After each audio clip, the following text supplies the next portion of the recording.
I made it through the night. Actually, sleeping wasn't too difficult. That was fine. It was, I had the pack in bed up above my head next to me, and all the wires coming out, and so I didn't move too much. I still moved a bit in my sleep, and the cap came off, and I had wires stuck to my face in the morning. The weirdest part about last night was finally kind of getting changed, and I had to take off the pack that was still attached to me through all the wires, but I had to take the strap off and all that stuff so I could actually change my clothes. And the weird part was kind of holding this thing and having to be really careful with it, because it wasn't a part of me, but it was attached to me, and I had to make sure that none of the wires pulled out of my head, and so it was this weird kind of fragile thing. It was very strange. I did a bit of video last night to kind of describe how I was feeling, and I made sense, but without thinking I made sense. It's almost like this weird external internal organ kind of thing, where it's like it's something really fragile that's a part of me that I have to be careful with, and that is attached to me, but not really. It's a very strange feeling. So I have this external cyborg organ, kind of.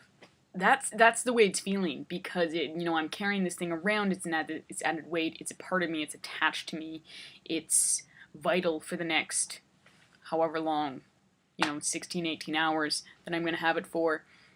And I have to take care of it, and it's kind of taking care of me. So it's this strange relationship with technology and body, and the way I move is changing and has changed because of it, but it's also, I've changed it in order to help with the way I move. Like, I've adapted how it kind of is attached to my body from my own means. So it's very strange.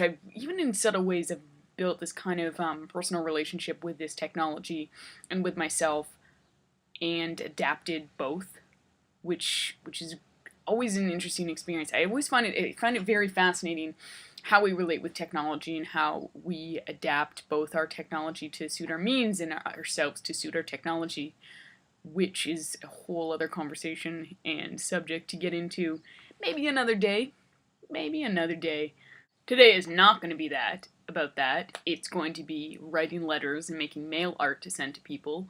I've been working on preparing for my thesis next year. I've been focusing on mail art and correspondence and letters, and I have several pen pals, and I write lots of letters, and love receiving letters as well. So if you want to be a part of that, I'm always looking for more pen pals, for sure. Yeah, so that's how I'm gonna spend my afternoon, I guess, inside with my windows open, because it's still absolutely lovely out, but I think writing letters and listening to music or podcasts, because I do a lot of that, that's an adequate way to spend the day. I mean, no harm in that. If I can't be outside, at least I can be being productive, maybe, hopefully. Anyways, we'll see. So I'm gonna get to it.